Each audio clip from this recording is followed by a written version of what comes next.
Okay. See, it's streaming. Is it recording there?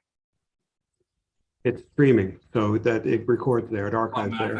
Okay. So you're good. Very good. Well, welcome everyone. We're back to a remote meeting this week. I will officially call the meeting to order, and we'll get to our first order of business, which is discussion of proposed local law amending the village code with respect to children's outdoor recreational apparatus and sheds.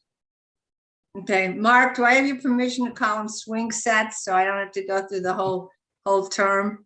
Yes, my dear. Okay. And Mary Ann, if you I- want me to put it up on the screen, let me know. So Yeah, well, it depends. Do the board members do you want to see the actual language while we're talking about it, or? I have a couple of questions about the first paragraph, so I think it might be worthwhile putting that part of it. Okay, The actual definitions of outdoor, okay, whatever, outdoor apparatus. okay. okay. You want to do those first then? Okay. So should I ask my question, or do you want to talk Yeah, about it no, first?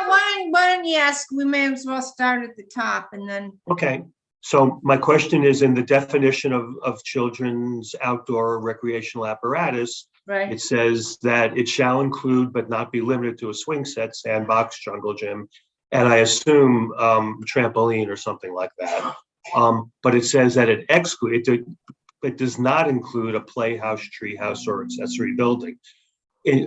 My question was, all of the pictures that we looked at doing our homework of swing sets included playhouse attachments to it.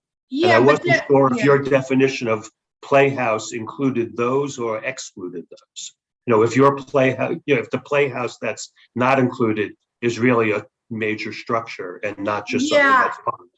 Yeah, I think so, Larry, because there's one of the other accessory uses here. Let me read it. One of the other accessory uses is something that includes playhouse. But I would not call those. I know what you mean.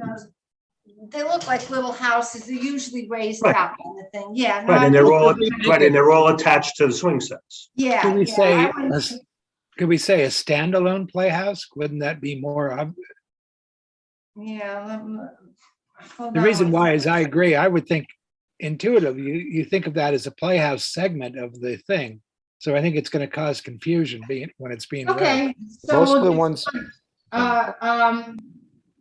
shall not include a standalone playhouse?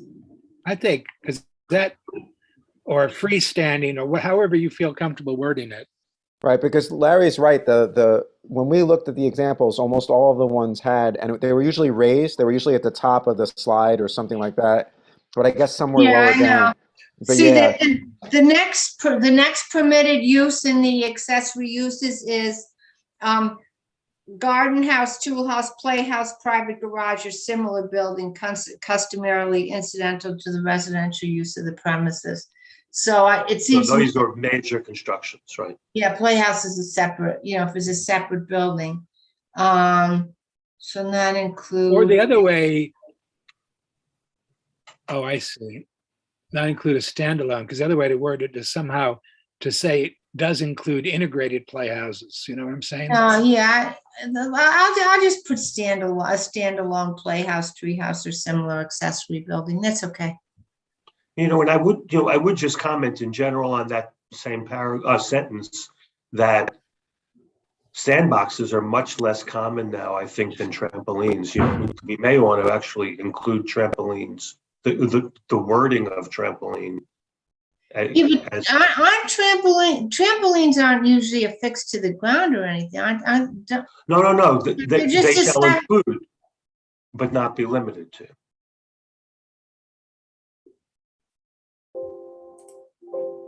All right. I mean, well, I'm just suggesting, the only thing is right now, I don't think the point of this was to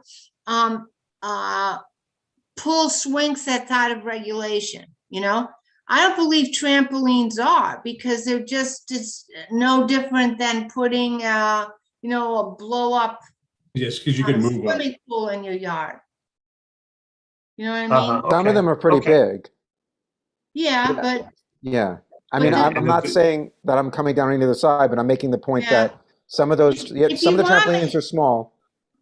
There are some that are like Oh, I know. structures with netting around them, and Yeah, right, but there's still, because my grandkids have those, and they're like, they must have the world's biggest, but it stands alone.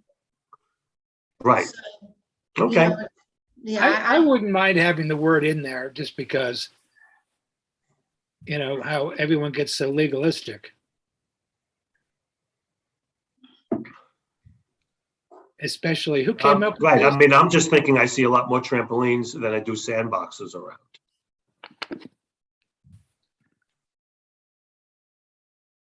all right. I mean, is there any reason not to do it? That's the question. Well, Isn't it that Latin theory that you had? That if you no, mention one thing, exclusio unius, all the other alterius. But That's the Harry Potter one, right? is it? I haven't read Harry Potter, but I had lots of Latin. Well, no, I'm not sure. I'm not sure it would be that. It's just, you know what? I'll pen it in here. And if, when I'm reading it again, it bothers me, I'll take it out. Sure. Not just bothers me, well, if I think, oh my God, but it's gonna mean this. But, so it won't, it does include a trampoline, okay. Yeah, no, okay, Larry, I know what yes, actually, you're right. Is there something similar to, is there other outdoor play equipment that's just loose? well, I mean, there's Like those bouncy houses and stuff like that? Yeah, bouncy houses, inflatable pools. Yeah, but those aren't right. I see, but by putting some things in there, so you got trampoline, does that mean that you can't have those kinds of things if you start adding too many things, The only thing about a trampoline is generally it's more structural, like a swing set. You know what I'm saying? That I don't think of Okay. this Okay, all right. as opposed to having an air foundation. Okay, that's fine. All right, and Larry, did you have another question? No, not really. I could think back down to section 9 was the only other question. Oh, okay, let me then go through But let's it. get there, yeah. Yeah, let's- okay. let's Just get on the shed, you'll see I included a definition of shed because we don't have, I'm referring to shed, so I thought there needed to be a definition. Okay, so that's new. All right, so section 2 is actually really important because this defines what a building is, which is almost anything. Can I just ask one quick question before we get off the definition of a shed? Maybe it has to do with what a building is. Is there any problem having plumbing? And I don't mean toilets, but I mean running water. Like sometimes people run spigots out to the shed. Do you care if it's? That's what I'm asking. Do we care or does the law care? I mean, it's still, if it's more than 64 square feet, you're gonna have to get a building permit. If it's under, you don't. I mean, do we care whether it has running water in it or not? It may need a plumbing permit, but I mean. No, that's all I was asking, if there was another trigger in the code somewhere once you put some degree of plumbing in. I'm not talking about toilet and sewer. I'm talking about, just sometimes people have work sinks, that they connect a hose to, or they connect fixed water to, and then it just drains out into the ground. Like a yard sink. I know, but why should that make a difference? I'm just asking. If it doesn't, then you've answered my question. Does Right. anybody think it makes a difference? that's always my first question. What's the village's interest here? And Yeah. if we're not worried about it's not like when electricity obviously poses a risk, but is the running water enough to be in a sink in a shed? Is that a significant? I mean, that can't really do any major damage, right? The flooding or whatever, it's not gonna. It's no different than having a hose, right? Yeah. Yeah. So I don't think we would care about that then. Yeah, but my question wasn't actually at that level, Mitch. It was more like, does existing code say something about this? Because if it does, then I don't believe it's So something. we'd have to address It's that. I something think. we have to fix. fixed If to the allow. building code does, then you got to comply with the building code. But in terms of whether it's a building, whether it constitutes coverage, whether it constitutes FAR, I don't think it matters whether there's water or not. Okay, I'm fine then. Okay. Yep. Um, Thank you. okay, then Larry, go further down on the definition of building because the change is all toward the end. Because you see building covers like virtually everything. It's not just intuitively building, it's any combination of materials, you know, forming any construction. Okay, but Larry, keep going to the next page. Okay, so we say the term building, however, shall not include children's outdoor recreational apparatus or sheds, provided the shed does not have a paved foundation and is not greater than 64 square feet in area and 12 feet in height. That was pretty much what we agreed on at the last time we talked about this. We did talk about a poured foundation, but it occurred to me that paved might be more inclusive and a better term, because if somebody's got a great big concrete slab that's not poured, you know, you want that to count as coverage. Now, is this anything worth passing by Ed to be sure we're not missing an This whole obvious thing's one? been passed by Ed. Larry had Ed look at it. Okay, good. Can I ask you a question about the word and in that sentence at the end? Is it more appropriate to be or? Because if they exceed either one of those, it would trigger it, right? 64 Oh, square I feet, see. Yeah, but yeah, that's a 15 good feet point, tall would be Larry. a problem, Not right? greater than 60 square feet or 12 feet. Yeah, good catch.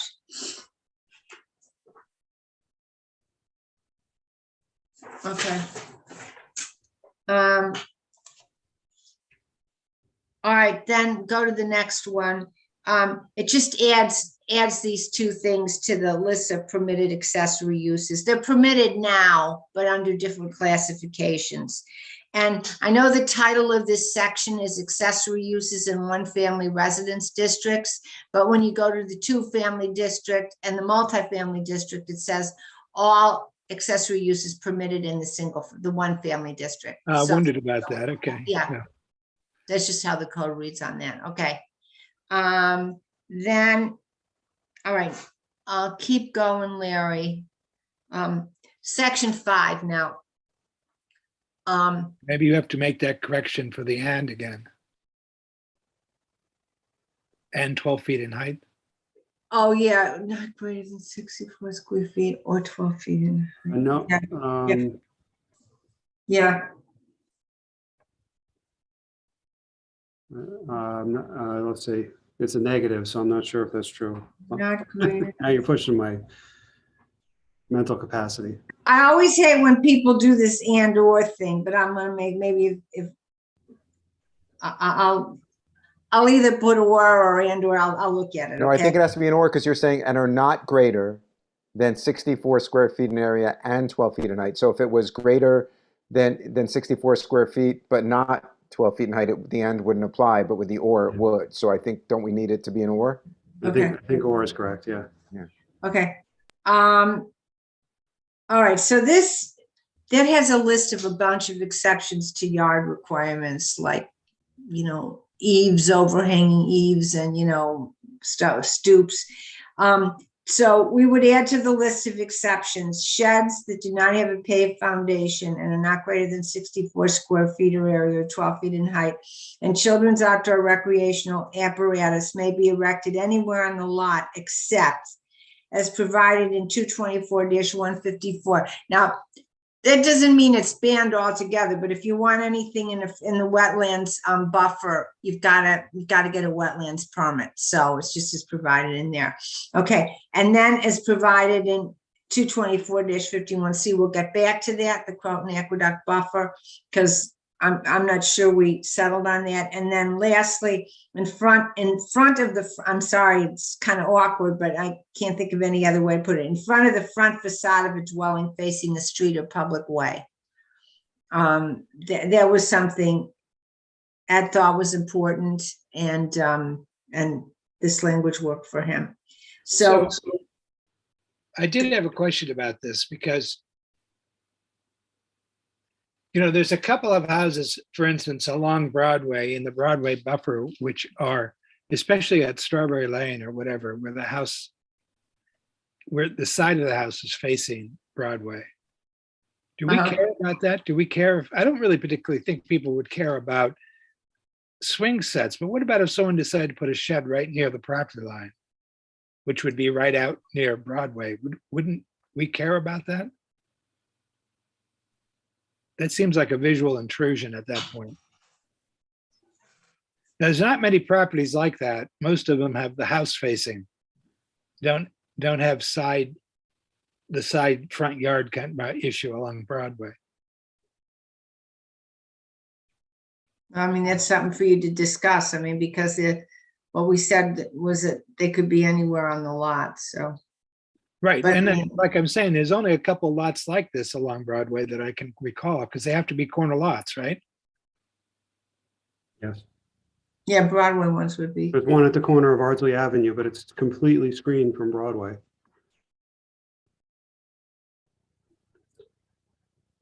I don't know. I think you're saying these things are small, so just stick with it. You know what I mean? Like, in other words, you put a size limit on it, so that means by definition they're small and not imposing. So, Well, the only thing I could say is to sort of cut that one is, do we have to add that anything installed in the Broadway buffer? I don't know how to word it, but it has to have proper screening. Well, I think once the problem is either it's regulated or it's not, because if it's not regulated, nobody's going to be determining whether there's proper screening. Right. Okay, well, I mean, I'm just letting you know that I think that this is, if someone wants to find a sword or some kind of a windmill to joist at, this is it. The few yards on Broadway in the buffer that would allow someone to put a shed right up against the property line. If we think that it's too remote and we don't care, then. Well, forget I it. mean, it's probably not really remote, because I mean, we did have that application of the people, and this, I think, maybe what raised this whole thing, the application that wanted the swing set there in the Broadway buffer, and the board said and that is was at the corner of Ardsley Avenue East. Brian, I think the person had called, and it doesn't matter, but anyway, it did come up with somebody who wanted the swing set there, and then they couldn't, the planning board wouldn't let them have it there. Not on its own, because of the code. So it isn't totally, it's not, purely hypothetical. It's come up. And that's one of the impetuses of this code right now. Right. And I think everybody was okay with swing sets there, but the question is sheds, I guess. I have no I think clue. someone said this earlier, but I think the whole point that we made it, only 64 square feet and no more, and only 12 feet high, no more. How big of an eyesore can it be? I mean, it's not going to be, you can't build, this gigantic structure on the most you can do is one of these little, normal size to small Home Depot sheds. All right, I'm not gonna go after the windmill on this one. I just wanted to point out that was one of the few areas where I think we could get some critical pushback. All right, and then how about the Croton Aqueduct buffer? That's not the last time we talked about this. You wanted to allow the things in the aqueduct buffer as well, but then that booklet that Cesar Manfredi circulated about, the Croton Aqueduct buffer, then they, in another context, it wasn't in this context, in another context, made me think about it again. So I put it in there. I can drop it out, or, but it seemed to me it's worth discussing. The one I was reading again today, those guidelines to see, and they didn't really talk about swing sets at all, but they were really talking about maintaining the Croton Aqueduct buffer as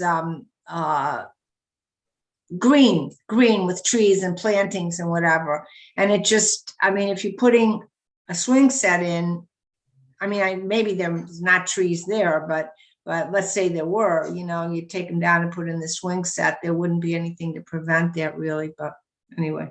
But I could see it's easy to cross out. They're not gonna be allowed to cut trees in the aqueduct buffer, period, right? Without, Well, depending on the size, if they're small, if they're, No, if they still have to get a they're not a tree permit. protected tree. What? No, It's you not- don't need a tree permit for smaller, for trees. What is it, 6 or 8 inches? You know, it has to be a regulated tree. yeah, obviously, I thought you, Or not Yeah, just you're trees, growth, you know, natural growth that you would expect to see along a park, you know, a park. And Mary Ann, the buffer was 30 feet, as I recall, correct? Yeah, it's mostly it's 30 feet for new lots. It's bigger. Wait, hold on though. Let me just double check, Larry, because they're all different sizes, and I should know, but I have to look it up all the time. Hold on.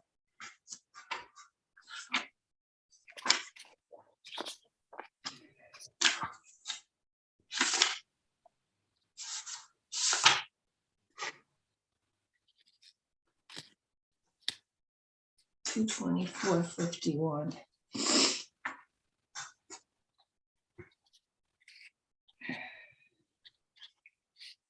Yeah, for existing lots, it's in it's 30 feet to the boundary line of the aqueduct. For new lots, it's 50 feet. You know, if it's a newly created lot, it's 50 feet, but mostly we're talking about existing lots. And right now it says, no building or part thereof shall be erected near 30 feet to the boundary line. Any additional structures or intrusions into the Croton Aqueduct buffer shall be permitted only by a variance obtained from the Zoning Board of Appeals and conditioned upon the planting of evergreen and deciduous plantings. Well, I know we were trying to minimize the restrictions, but I think I would like to recommend keeping the Croton Aqueduct buffer in there as a restricted area. you know, after thinking about it and reading the thing that you passed around, I think it sort of like becomes like an obvious factor that if we're trying to be stewards of the aqueduct, then we should be preserving the buffer as much as possible. It's similar to me with wetlands too, you know, like it'd be great. I mean, because obviously if someone has a wetland, now they have to get they have to go through the planning process, but I don't think you can just say, who cares? You know, like I think it's similar with the aqueduct as well. So, well, maybe we'll be able to allow 90% of Irvington residents to be able to put up a shed easily instead of 100. But I think we have to have a little bit of common sense here. So it's not the ideal thing, because now you have to almost say, if I'm putting up a shed, do I have a water, am I in a watershed or am I in the aqueduct buffer? No. Okay. Then I can basically do whatever I want. Or how big is it? Like to me, I just always think of kind of the decision tree. So I think for, the vast majority of residents, this is going to make it a lot easier. If you're in those, if you're on the aqueduct buffer, maybe we can figure out a way with kind of, operationally that, you don't need to get a full architectural drawing. If it's kind of obvious that you're going to be 50 feet away from the buffer, I feel like there's a way we could still make it, is there a way that we could do it where, you don't need to get full kind of planning board approval for it if it's obvious. You know what I mean? Like I'm trying to think of like if you have 200 feet in your backyard and you can keep it 100 feet away from the aqueduct buffer, and I don't know if that's even the case of anybody on the aqueduct buffer, but is there a way to kind of accomplish most of this with still protecting the aqueduct. I don't know. No, but Brian, all it says is it can't be in the aqueduct buffer. It's only that 30 feet. Yeah, and I'm guessing, in some ways, if like, let's say you put up a shed and it was within the aqueduct buffer, it's only 25 feet off or something. I'm guessing it's going to be in a spot that's going to be obvious and someone's going to say something, you have to move it, so it's like, it almost seems like we are kind of accomplishing the goal, as long as you know that you have to, not be in the buffer. Like it doesn't seem that onerous to me the more we talk about it. Yeah, and actually that page Larry had up was really interesting. I saw Larry did a search of shed in it, and I think that paragraph's interesting. The sorts of things appropriate for an alley, backs of garage, storage sheds, HVAC, detect from the public experience in a historic park setting and should be considered carefully along the trail. And the village has been very protective. The village code is very protective, and the boards have been very protective of the aqueduct. I mean, to Brian's point or question or point, I don't know what it was, but I think the thing I'm thinking is that at some point, if we do, and this comes out of talking about maybe some A or B solutions, if we do have the notion of certain things being more lightweight in terms of planning board applications rather than like a lightweight site plan approval process, and something like this, which is really only a swing set placement, that would, to me, like you said, it doesn't require a full architectural set of renderings, including updated renderings and coverage calculations and everything else for the house. It really just requires a pretty simple, here's the aqueduct buffer and X marks the spot of where I want to put it. Well, see, it's not going to come before the planning board at all, because you're not calling it a building. That you just, and the thing is, it says you can't do anything in this. So that it's still not going to come before the planning board. It's just, it can't be there. Okay, so unless you get a variance from the zoning board of appeals, it might go to the zoning board. Well, that's what I'm asking. So you can, if you're rejected by, I mean, that's actually better. Rejection. If you're rejected, there isn't any rejection because you're not going before any board. So you can go, so someone in this position could go directly to the ZBA and request a review? I guess, yeah, because the way that the aqueduct. No. I'm almost. They have to be denied by a village official in order to make it to the zoning board. So, yeah. So my guess is they put it up in the wrong place. Someone would complain. The building department would say, you got to take it down or move it. And they say, no, you get a violation, right? Yeah. And then they can then they can go after that. Go to the zoning board. Okay, that sounds unfortunate, but that sounds about what we want, really. Yeah, I think so. Okay, so I'll leave that in there. Then, all right. Okay, that's what section 6 does. That deals with the aqueduct buffer regulation, and 7 deals with the wetlands permit. Yeah. Then section 8, exemptions from calculation of floor area ratio. I don't know that we discussed this. It's been in here, but I don't think we discussed it. So I'm assuming you don't want to include, I mean, swing sets would never get included in FAR, but sheds, because they have a roof over them, would right now do get included in FAR. Do you want them included? By way of context,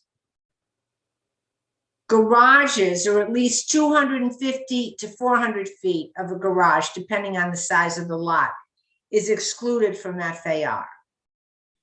Your garage is bigger than 250 square feet, and you're on a 10,000 square foot lot, then everything over the 250 is included in FAR. Remember, Mitch, what FAR gets at is bulk on the lot,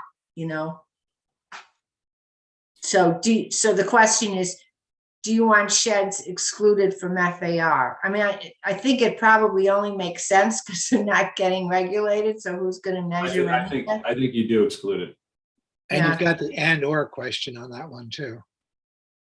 Right. That's what I was thinking about. If it looked like I was thinking, because I think this time it does have to be and, right? Because you're saying sheds that do not have a paved foundation and do not exceed 64 square feet. Yeah. Right. So if area it- or 12 feet. or, right, because either one goes right. So this is the same thing. We need it or, yeah. So what happens if I get to be a smartass and decide to install 6 sheds right next to each other? I was thinking about that, Mark. Should we say that you can only have one per property?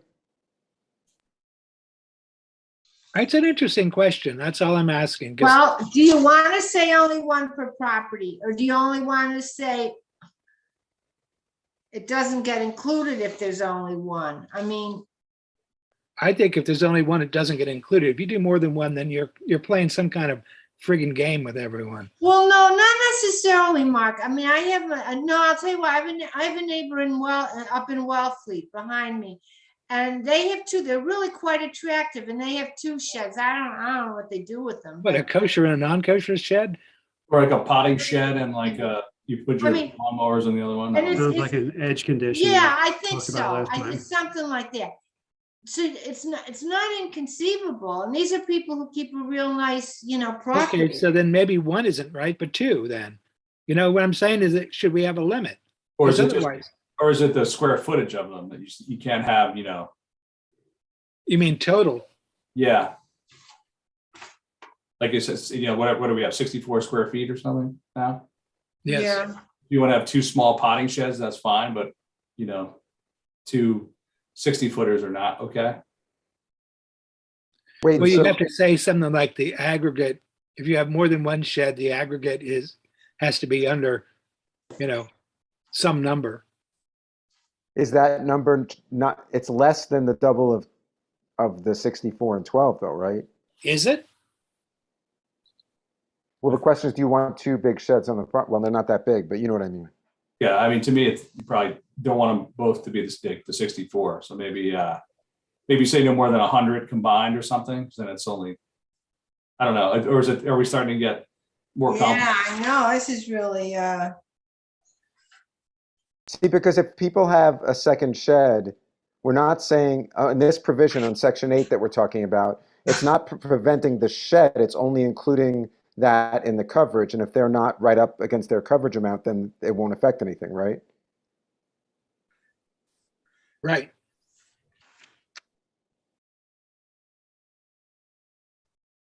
But almost every property in the inner village is up against its coverage limit So that means they get 1. And then if you're and in its a, FAR limit. yeah, If you're way over your limit, should you, or close to the limit, should you have 2 sheds? I mean, that's probably, I think you get 1 that isn't included. Any more than 1 shed is included. I I'm think fine that- with that. think that probably yeah, makes I sense. think that logically makes sense. Because if you have let's say you have a very large property and your coverage is very, very small percentage, you can have the second shed. It's going to add to your coverage, but it doesn't matter because you've got a big property and the shed can handle it. But if you've got a small property and you're right up against the limit and you get a second, that's going to put you over, that's going to be too crowded a property. And that's the whole reason for the coverage rules, right? So, I think that sounds reasonable to me. Agree. and what is it that you settled on? I'm sorry, I'm lost and you get one cannot- shed that as long as the shed doesn't have a paved foundation and doesn't exceed 64 square feet or 12 feet, it's excluded, but it's just one. The second one counts. Oh, man, okay. I just don't know how I'm gonna write this. I like almost inconceivable how.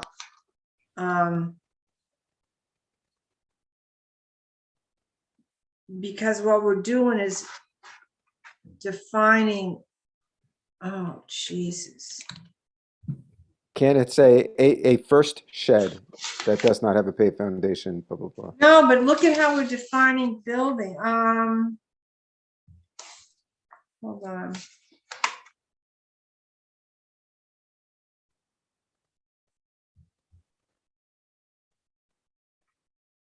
See, the reason it doesn't get included in coverage is we define building as the sheds. I have to rework the whole thing. Are you legislating for an edge condition here? I mean, I'm just Yeah, kind of a rhetorical question, but it seems, my question is, yes, it's definitely a possibility what you're suggesting could happen. The question is, has it and is it a problem? Has it been and is it a problem? You know what I mean? okay, just tell me this though, if you want, and I'll see what I can do, I just have to do it, but if you still don't want planning board, tell me if you've got 2 sheds, okay.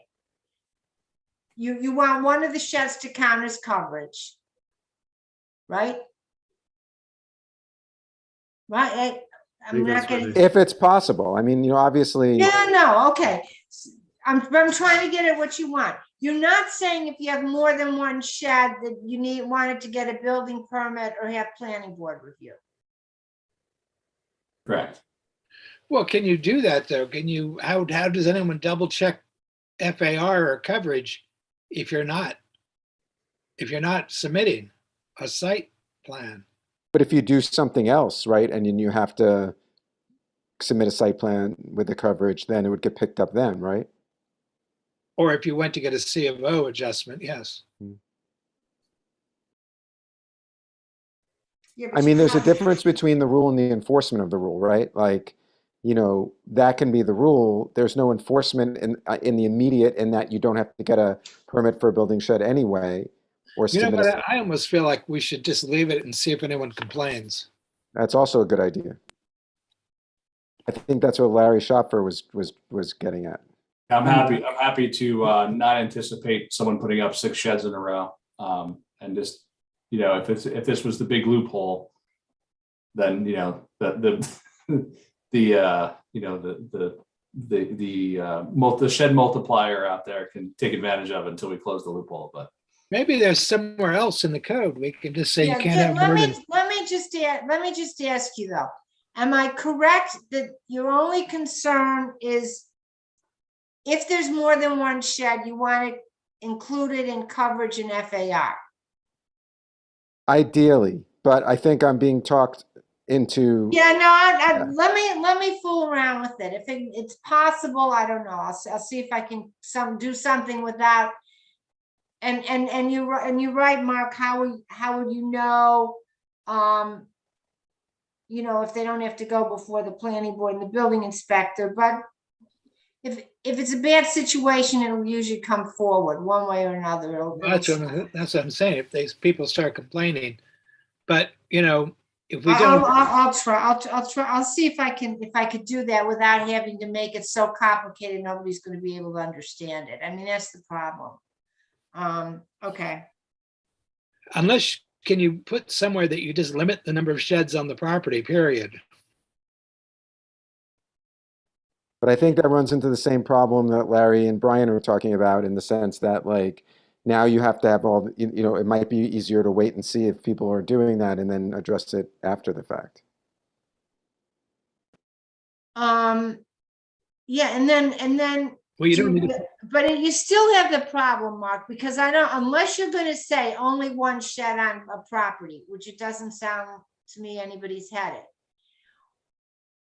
If you have more than 1, you really shouldn't be able to, it seems to me, what I'm hearing is that you don't want them to get it, not getting counted in coverage in FAR, because then they're, you know, putting a whole lot more stuff on this side. You know? yeah, I can build a kingdom out of sheds at this point. I can't say I've seen it in Irvington, but I have seen it. I mean, I have friends that have 2 sheds, you know, they Yeah. moved into a place, replaced 1 shed and put up a second one. So, but it was a larger property and they were, you know, and storing different kinds of things in each shed. So it's possible, it could happen. Okay. All But right. is it worth you jumping through hoops? No. yeah, I mean, I think for me, Yeah, maybe no. it's almost saying that, you know, anything more than 2 sheds, you need to, you know, I mean, to me, that's like the case for 3 is much harder to make than the case for 2. But again, I don't think it's Yeah, but Brian, between the 1 and the 2, do you want to let 2 sheds be anywhere on the yard and 2 sheds not included in coverage and 2 sheds not, That's kind of what I'm leaning towards. Like the problems I don't think really arise until you get, to this, this theoretical, 6 sheds, which was the original example. I think 2 sheds is usually okay, probably 99% of the cases. But I don't know if that's kind of an easy fix for us now. That way we don't have to worry about closing the loophole, except if the loophole is that 2 sheds is too much, but. We might be giving people ideas. Most people might never think about 2 sheds. Yeah. You could put Or 5 sheds 6. in your yards right now, no? You could What's what? that? You could put 5 sheds in your yard right now. They just can't be in the setback area. True. Right, and they get counted as coverage. And has anyone done it?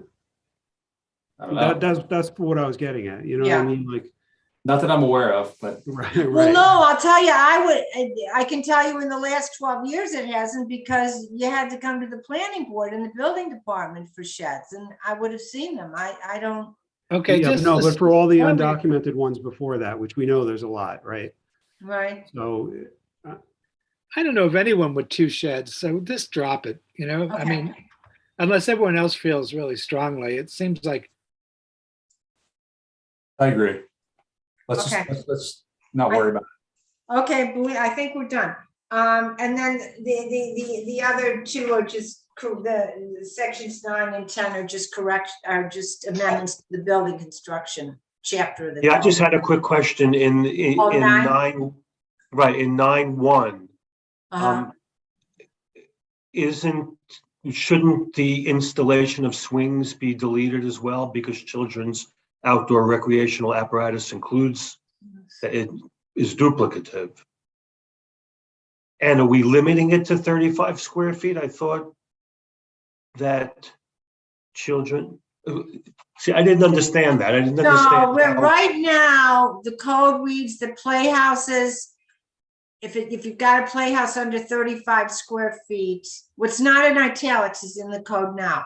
So if you've got a playhouse that's under 35 square feet, it doesn't have to, it doesn't need a building permit. Right, but I'm just asking if swings should be excluded. Swings are right now No, but still. you just about, yeah, let me see how this is. Because I thought our idea was not to limit swing sets to only Yeah. 35 square No, feet. that's good. but even then, Larry, So you've got the that's- comma on the 2 phrases, so the 35 square feet applies only to the playhouse, doesn't it? Right. If it All was- right. So what- Mark is correct grammatically. The 35 Right. square feet or less only applies to playhouses, grammatically speaking. No, okay, I still don't see how swings aren't duplicative once we've added. Oh, I agree. Yeah, I'll I take think swings Yeah. out. children's outdoor. Yeah. So it's No, gonna swings be don't need to be there. installation of playhouses with a footprint of 35 square feet or less and a height of 5 feet or less, comma, and children's outdoor recreational. Correct. apparatus. This is That was, part of a That was a all long right. list of things that don't require a building permit. And then sheds that don't have a paved foundation are not greater than 64 square feet in area or 12 feet in height. Okay, Got it. done. That was simple. Yeah, so, Larry, these changes aren't that great, so, this will be right, you can call for the public hearing on it Monday if you want. I don't think there's any, I think we're all in agreement on anything that's outstanding, Will do. okay? Yep. Great. Well, next up is a discussion of Recreation and Parks Advisory Committee recommendation regarding dogs in Matheson Park. Is this a short one? Woof, woof. I had anticipated it would be short, but who knows? I was just looking at the date of the letter. Yeah, so we received a letter from RPAC, the chairman, on Rick Rizzullo on March 11th. And in summary, they have a lot of reasons, but their recommendation is to not allow dogs this year anyway in Matheson Park. I did have a kind of further discussion with Joe Archino, and I guess briefly with Rick, but more with Joe. And one of their issues is that Matheson Park didn't open until July last year. So they really kind of wanted to see a full season of usage and to kind of get the flows and, how many bicycles are really going to be in there. And, could you have dogs on, say, the front path, but not the side path, and just kind of get a better understanding of how the park's going to be used. My personal feelings were, we probably could allow dogs in now, but, it didn't seem like an unreasonable ask to push it back and analyze it, again. Again, we're also looking to add a stage and other facilities, and there's going to be a lot of changes coming to Matheson Park in the next year or so anyway. Well, certainly we don't want dogs on the stage, right? Well, it depends on what kind of show, I guess. And depends what kind of dog. You The don't want question is, Brian, what did we promise the public? I think we promised them that we would look at the decision, that we obviously didn't allow dogs in last year, and we would look at it again.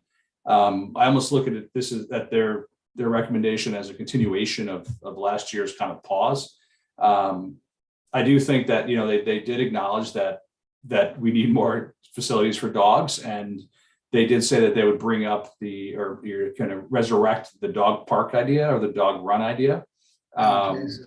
And they, kind of looked at a couple of the sites they looked at last time. They eliminated the wood site because that obviously didn't work. But Joe is meeting with someone to look at it again. One of the sites is actually at near Memorial Park, the middle park they call it, or that lower level. Which when I thought about it, really makes sense because you can get there from the aqueduct. Obviously, it's close to Main Street, which was I think part of the original idea for the dog park. So to me, that seemed like, and it's an underutilized area at Matheson of Memorial Park. So to me, it was, a good idea. And I kind of felt like, they didn't turn their backs on dogs altogether. I have 2 dogs myself, so I'm kind of sensitive to dogs. I think, eventually that there will be a place for dogs in Matheson Park. And I felt like they just kind of said, not right now. I know there's a lot of people that felt strongly about it, about allowing dogs in, and that was kind of their big complaint about the new Matheson Park. To me, it is still new and we're still working on it. Eventually I'd like to see dogs probably in Matheson Park, but I'm willing to figure out what that compromise is and if we need more data on that. Maybe we should have said no kids for the first year until we find out how the park's being utilized, or no bikes. What I'm saying is, like, what's to prevent, well, it might be reasonable or appear to be reasonable, then what about next year? They're going to say, well, for the first year was atypical, so we need another year. What I'm saying is that the rationale for waiting a year is weak in my mind. But the idea of seeing what the usage activity, that's not a bad idea. But the report was they already seemed to think they knew what the usage activity was going to be like, which is sort of why they didn't say no because they didn't have the statistics or something. They said no because they came up with a whole list of reasons to exclude, like out of the kids section, then there was a reason to exclude out of the north section, then there was a reason to exclude off the main pathways. So to me, they sound like they don't need more statistics. They've already excluded everything without statistics, unless I'm missing and misread the memo. That's how I read it also. No, I think, RPAC was saying that I'm not sure they're asking for time. I think that they're giving their opinion based on the experience that they've had up till now, what they've seen and where they've seen how the park has been used. I'm not sure it's going to get used all that much differently in many of the areas that they referred to. Certainly the food areas, they had concerns, and the children's areas they had concerns. And I think they had concerns, overall. And again, I'm not a dog owner. Many of our PAC members are dog owners, and I think they recognize that not all dog owners are as careful as most dog owners think they are, and that there are opportunities for there to be problems. And I think one of our PAC's concerns, are safety issues. A major concern is safety issues, particularly related to children. And I'm not sure that's going to change. So, I'm all in favor of looking for another location that dogs can go and families can join together, in a dog park or a dog run area. And certainly I think, our PAC can, reinvestigate those areas. I think Joe might be working with that. But in general, this is why we have our PAC, to do the research, to do the studies, to talk to the employees and see what they've seen on a day-to-day basis. And I'm supportive of their recommendations at this point. I But guess I have, go ahead, Mitch. oh no, I was going to say, I understand that they have recommendations, but in reading the letter, it felt to me that there wasn't really an effort made to kind of overcome some of the challenges that they identified, in terms of licensing. Well, there could be a policy that dogs can only be there if they're licensed. There are ways to address some of these things. There was a suggestion of liability, and I don't really see that. Was that an attorney gave an opinion on that? Because I would like to hear, what Marianne thinks of that, as to whether or not there really are liability issues. It seemed like, to me, the letter was set up in such a way as to defend not making the decision, not allowing the dogs, rather than actually trying to come up with solutions to overcome it. Obviously, I am open to providing other locations, but it seems to me also that that's like an easy way to get this done. Well, just, we're going to ban it in Matheson, we're going to look into other things, but if there are no other things, then there's still no place to bring your dog, and I've heard from a lot of dog owners who feel like there's no place to bring the dog, especially people who live in apartments or in townhouses and stuff where you don't have a backyard, and it's good to have a place to bring the dog. It's good also to have places where families with dogs can be together. So if you go to Matheson, you can bring your dog, the other family brings a dog, another family brings a dog, and everybody can be together. And we don't really have a spot in Irvington like that right now, and we had that at Matheson at one point. And I understood last summer, with opening a new park, there were reasons to put a pause on that. But I just feel like right now, if we're saying no, we're not trying to overcome the challenges, and we're not providing another solution, and I can't support that. I do think that one overriding, undercurrent here is that the one place where people can have dogs, we see tons of bad behavior, which is the Irvington Woods. We've had people attacked by a pack of dogs. We've had, DPW people have to jump in and save people from packs of dogs because they always let them off leash. So I think that I think that's the one example where we've seen kind of bad dog owner behavior. Yes, some of that are professional dog walkers that aren't from Irvington and they don't seem to care about our rules. But, I think that there's a lot of people that let their dog off leash in the woods. Well, if they're professional dog walkers, why aren't they issued a violation and told they can't come back to the park? Because it's hard to catch them usually, by the time. If they've got 6 empty leashes and 6 dogs on the run, they got to collect those dogs at some point. So all you have to do is sit next to the car until they come. And the woods is different than like Matheson. Matheson is this like controlled area, and it's with lots of people around. It's different than just a wild woods where I can't imagine a lot of people would be leaving their dogs off leash in Matheson. And in terms of proof of license, you would be insane to bring a dog into Matheson without a collar. And well, obviously not without a leash. But if you have a leash, you got a collar. So it's very easy to say, do you have tags on the collar or not? If not, you can't come in with the dog. So, I don't know. It's not that hard to enforce, except that we don't necessarily have someone at the door all the time. But I was just going to point back to something that Mitch mentioned. There was a solution at one time before the park went under reconstruction, which was certain reserved hours that were allowed for dogs. And then the rest of the day wasn't allowed. So I'm not sure why that type of approach couldn't work again. Well, in the letter, they wrote that evidently most dogs in Irvington are not licensed. A requirement of being part of that program was the dog had to be licensed. There were 20 people that registered for that program. Yeah, it was 20 people, less people barking at us, but yeah. But again, I think the thought that most dogs are licensed is not a correct thought. and people coming from lots of areas as a welcoming community, and people coming up, to spend an afternoon and not knowing what the rules are. Yeah, we can have more signage up. We can have more signs that say no to this and no to that, and we may have to do that. But I'm not sure. Perhaps there could be a morning only, but how do you publicize that now that the park is open to everyone? It's hard to really limit time frames and things of that nature. But Larry, if it's Well, open to everyone and they don't know the rules, somebody can come up with a dog and then get there and see that there are no dogs allowed. So it's not necessarily, I mean, that rule could cut in any direction. People can be surprised by the rules regardless of what the rule is. Mm-hmm.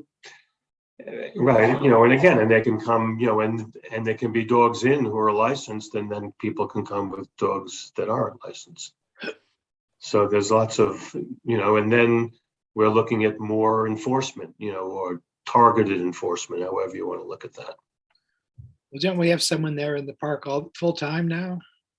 We do, but again, they're there really as greeters and not as enforcers, but they may have to end up becoming that. I don't know. To check dog passes at the gate now instead of people passes.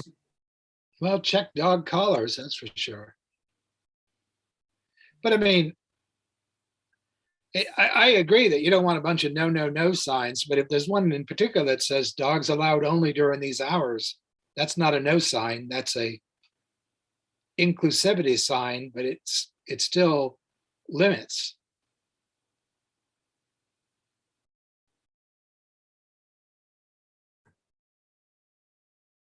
Well, I mean, we can go back and share your feedback with RPAC, obviously. So I don't think we're Did going they to say exactly why they rejected? I can't remember the letter, so I apologize. Why did they reject the scheduled time intervals? I know they were concerned that they didn't want dogs in the park whenever there were kids in the park. I think it's just the whole idea that it's now open to everyone, and you don't know who's going to show up with the dogs and if they're going to be licensed or not, and just the difficulty of checking every dog coming in. Let me see if there's a specific reference to that.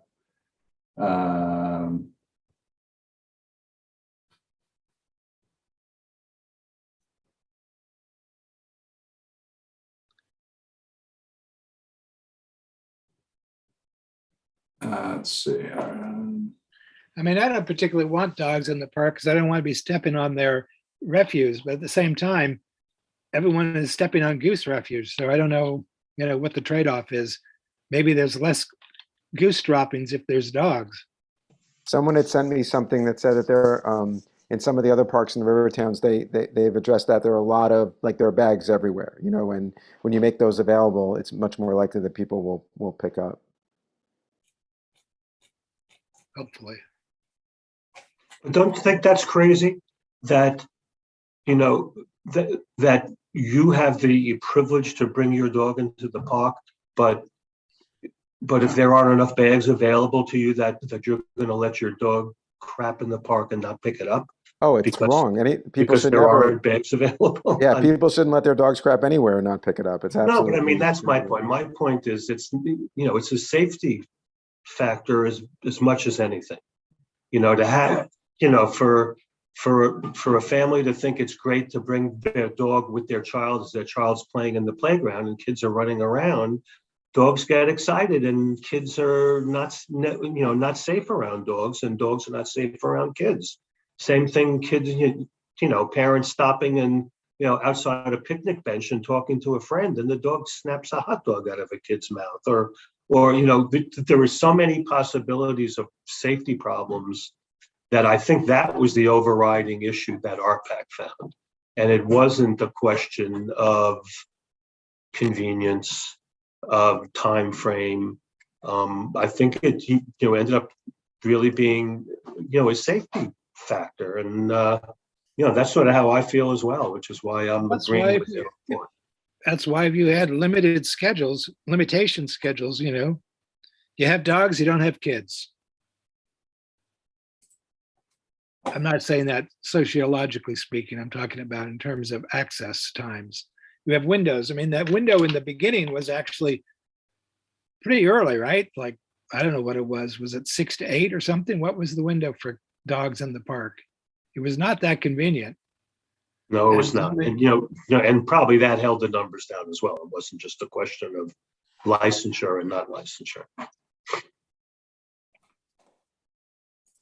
Anyways. But again, parents are going to argue we want to be there when the kids are there, not when the kids aren't there. That, and again, I understand lots of people consider dogs to be part of their family, and they want their family to have all the privileges of any other family. And there are, again, I'll say again, there are plenty of non-dog owners who want to enjoy the park without dogs being there. And this is why, I think it's in our lap, and it's not necessarily, our PAC's responsibility to have the public yelling at them. I think it's probably our responsibility to have the public yelling at us and make that decision. But, we do have a lot of parks. And there are a lot of parks that don't allow dogs. Right. And the biggest park we have, the Woods, does, and Halsey allows dogs on leash, and the Aqueduct allows dogs on leash. So there are, plenty of places for dogs right now. And I'm not saying, if you look at the size of the areas that dogs can be, there are more, it's certainly a larger size than where dogs can. But that's not necessarily a bad argument. I mean, the problem is, that doesn't solve I want my kids to play and the dog to be there too, because there's no. Right. I do think a dog run or a dog park it would be unique because you can actually let the dog off leash, which I think is good for them. That's what most of exclude the kids. comments I've gotten from people have not been people generally want to be able to bring the dog to Matheson when the kids go, and the parents sit around with the dogs and the kids go play in the playground, and that's the picture. But I do think the lack of a dog park where, the fact that you have to go to Rumbrook or, I think that's a bigger issue for a lot of people. I think if we were able to, that's why I said earlier, if there was a genuine effort made to open a dog park somewhere in Irvington, especially close to Main Street, that I think a lot of people would feel like that would not necessarily replace, but it'd be like, okay, well, we'll give up that if we can have this. But I feel like right now it's like, well, you can't go there, and we're really not going to provide anything else for you. And as I mentioned before, I understand that, like in the woods, that they're allowed, but the activity of going to the woods is a completely different activity than going to the activity of going to a park. When you want to go like with the family and hang out, it's very different at a place like Matheson, where you're just sitting down and enjoying the beautiful scenery. Than whereas the woods are much less developed, and you're walking. It's more of a hike or whatever. And I am much more likely to go to Matheson than I am to go to the woods. I think I've been to the woods once since I lived here, but we're in Matheson all the time. So, the question I have, Mitch, for you is, I'm not disagreeing with any of that, but would a dog run in Middle Memorial Park, would that be considered accessible to you? That's a great question. I was thinking about it when that was brought up. I mean, it's better than the woods, which is much further away. But it is different than, the good thing about Memorial is that there is mine's too old for this, but when you have kids with playgrounds and stuff, the kids can be at the playground and and the dog can be in the dog run, and that's the nice combination. So that is kind of attractive, but it is kind of a little off the beaten path. It's not like on Main Street, but look, we don't have a lot of. It's accessible from the Aqueduct potentially. True. Yeah, and what I was going to say was, that I don't think a perfect location exists. So if Memorial is the location that's chosen, and because of all the good things like what Larry just said about it being by the Aqueduct and what I said about being by the playground, I'm sure that it will. I'm sure that people will be really happy to have it because it does have a lot of positive qualities to it. Right. I think there'd have to be some infrastructural stuff, obviously, but that's for a different discussion. We got to getting there from the playground or getting there from the Aqueduct has got to be something that in general people are comfortable doing. They can't be hiking through the woods to get there. I'm using that. And probably, as I recall, there was some kind of construction that would have to be done from the Aqueduct, and then the state would be involved, but I think the state was generally supportive of the idea, or at least a number of years ago when they originally thought about it. That's what I'm saying is I feel like there should be some urgency to do something for dog owners, right? And like, I think some of the reason why some people have asked me about Matheson is because there are no other options. And I, even though it's not a direct replacement, if we could say, well, Matheson's not going to be open to dogs, but we're affirmatively working on this, I think that's a good response to people. But I don't think it's a good response to people to say like, yeah, there's gonna be no dogs in Matheson Park and there's really no other solution. So, you know. No, Joe's actually going to be asking for capital budget money for the dog park. So that's the next month. So that's, I mean, I also don't think there will have to be some construction and things like that, but it's not heavy construction. So I don't think it's like a multi-year project. I think it could be done, fairly quickly. But aren't we putting the cart before the horse if we don't even know where the park goes, what it consists of? I mean, I'm not in favor of putting capital budget money in until we actually see what it is. So you can't just come with a straw man on a piece of paper. No, well, it's money. It's the money for the study and the design of it, not the actual construction. Well, is that capital? I think some work has been done in this in the past, some research. So if the board is interested in exploring it, we're not saying that we're going to put money in front of you that you have to approve tomorrow. But if you're interested in exploring it, that's why we wanted to have this conversation tonight. I don't mind having money going to, someone, a consultant exploring it as a first cut. But in terms of really kind of like putting money into a final design and into a construction type of situation, I want to see it on paper first, and I want to gauge people's reactions first. Will it satisfy the majority of people, or will we have a lot of, gotchas coming up? Because then why do you want to fund another, quagmire? Yeah, I don't think we were suggesting that we'd be funding something without you knowing what it is. So and look, this is going to be a contentious issue, with any, in any direction, that we move. Buildings. I mean, I was on RPAC however many years ago, was it, Brian, when we looked at the locations, and we had a dedicated group of dog owners. I mean, they worked hard. They spent a lot of time, a lot of effort. They went around, they got signatures and then there was enough resistance to the locations that were considered in the woods, and at the time at Middle Park, at Memorial Park as well, because you're going to have arguments on both sides. And again, Mitch, not to beat a dead horse or to argue too much, but I don't think it's that saying no to Matheson is saying we're saying no and you can't do it anywhere else. There are already quite a number of places where dog owners can go that are parks and parkland and areas within the village. And I'm not saying that those are the only ones and that we shouldn't be looking into other ones. Well, remember though, I don't think it's an either or situation. No, but what you're adding is safety. When you have a dog run, you're essentially adding another layer of safety to the general population, which you don't have, obviously, in the woods or along the aqueduct, because people complain about free dogs chasing and, that kind of thing. So from a municipal perspective, a dog run is a great solution because it provides an answer to almost everyone in a safe manner. Mm-hmm.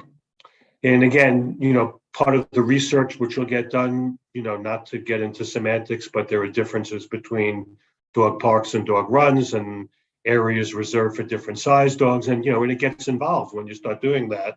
And there were certain minimum size requirements for different definitions of what you're building. But that's why, as Larry said, if we really want to get some of these answers and get some of these ideas, that the board's going to have to approve something to at least look at the plans which were, extant at that point and see what, if any, adjustments can be made. But I'm wondering why something like that, a research level thing, is a capital investment. I thought it would just be operational funds. That's a question for Larry Schaffer.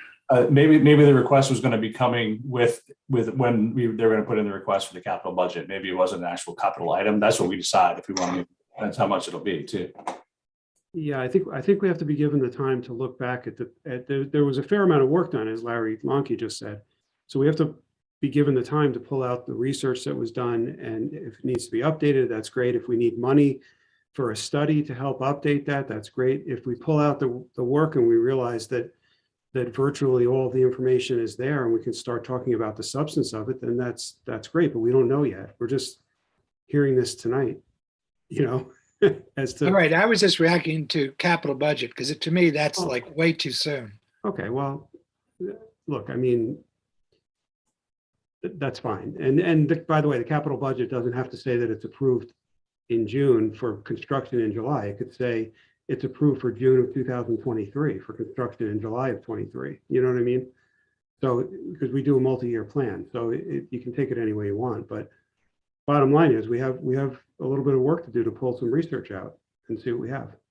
Yeah, I think we need to know where we are. I mean, we already know it's going to be difficult for certain locations. So if it looks like Memorial Field is the way to go, then that's what we should focus on rather than opening up all 6 wounds and start scratching at them again, or however many options there were.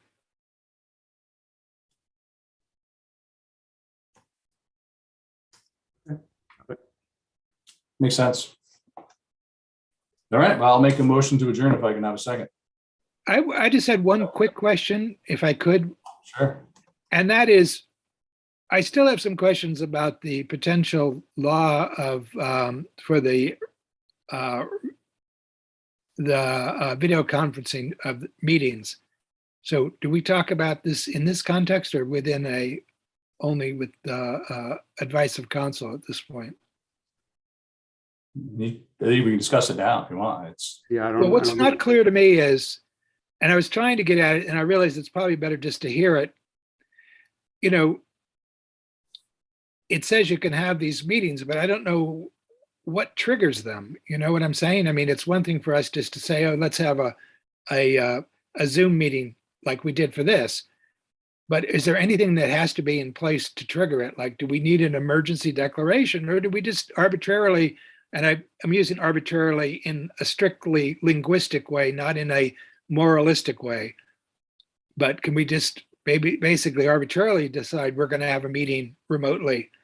It still means we have to have it set up in the courthouse, right? In the courtroom, because you can't do it any other way unless there is an emergency, probably authorization from the governor. You're on. You're on mute. You're on mute.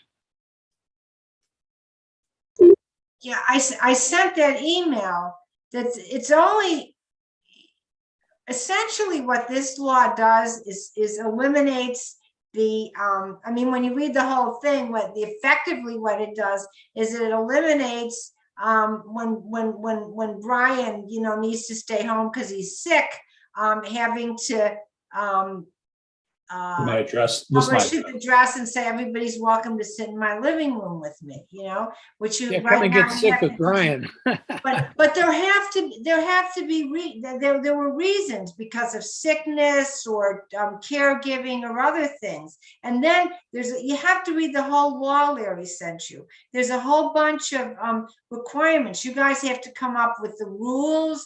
You have to publish the rules, and there's a whole lot of requirements. I mean, do you want me to? I just have to go back and get them off my desk if you want me to say what they are. Well, how much of that has to be in code and how much of that is procedural?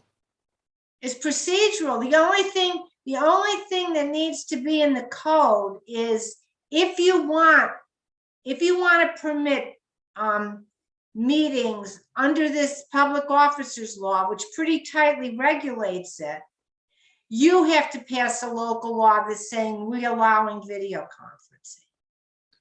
That's And one of then the, we can, at any point, develop more specific regulations in terms of procedures. you have to. I mean, here, wait, hold on, Mark. Let me get it. But who is? So Larry, does that mean you're developing the regulations? No, I know we all will you as a board, but I obviously. mean, this is brand new. This is hot off, Right. you know, literally hot off the. It was approved as part of the budget, which was approved like last Correct. week, so. So You It didn't said- get, let me just, before you get I'm into sorry. that, you didn't get what you were maybe hoping to get. I don't know you personally, but you know, I think we were hoping to have a more flexible tool to allow remote meetings, even fully remote ones like this.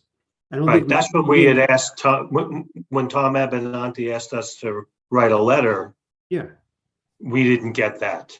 we didn't get that. No. That's not the result of what this law is. That's right. But we got, but we got something just to the point where an occasional one or two members, in this case, one or two members could participate remotely without the need to publish their address and all that other nonsense, and have them still participate as a member, a voting member of this board. I mean, that's Or what if you any got. of any of the land use boards or whatever, could the same Yeah, thing. and any of the other ones you allow, yeah.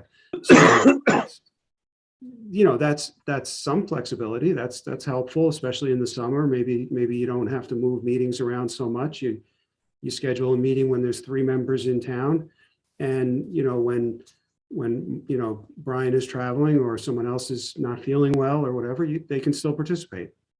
So anyway, go ahead, Marianne. I'm sorry, but Yeah, there's that's obviously essentially what it gave you. So what it says is that you can, in your discretion, use video conferencing to conduct meetings, provided that a minimum number of members are present to fulfill the public body's quorum requirement in the same location where the public can attend. So there has to be a quorum at the meeting. And all these things happen. The governing board has adopted a local law authorizing the use of video conferencing, and that was the only point of their use. Then also the public body has established written procedures governing member and public attendance consistent with this section. Members of the public body shall be physically present at the meeting unless they're unable to be present for extraordinary circumstances, including disability, illness, caregiving responsibilities, or any other significant or unexpected factor or event. And then you have to make sure. So would being on vacation count? Like if you were away for a week, could you tune in remotely because you're on vacation? You know, it's not illness and it's not, you know, disability and it's not childcare. Does it say? Yeah. But you'll come up with your own rules, and if your own rules said because you were away on vacation, then Okay. it's a Or little, business trip. I guess it's a Yeah, or a little business different trip. than disability, illness, caregiving responsibilities, but it does say it's, you know, they're not ordinary. I mean, it's if you went on vacations all the time, you know, I mean, I think it would be a problem if you had a you know, a weekend house and you stayed there every Monday. I was going to rent an RV and travel across the country. So that at that point, I would have to be remote for months at a time. Yeah, no, that I don't think you could do that. Anyway, and then there, you know, there's a whole lot of other requirements, you know. So I mean, but I don't want to take up the time reading it now. If it was in the attached to the email Larry sent.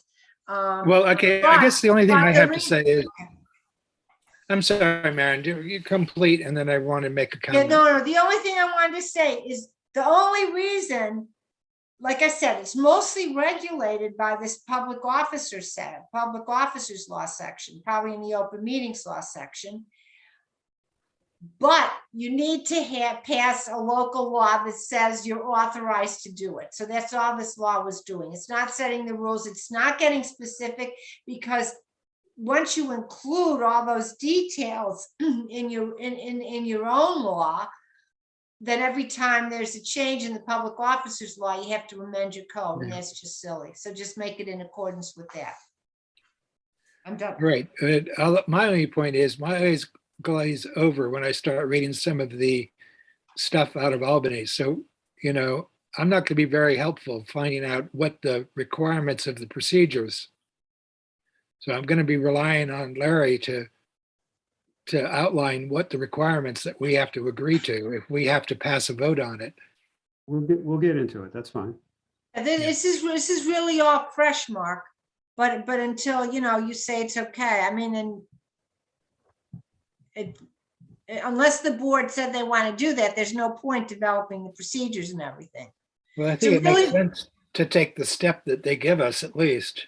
Yeah, really, the only question I had in that law was, I assume you want that for all your committees. Okay, I think so. yeah, that makes sense. So can we put that on the agenda too for next?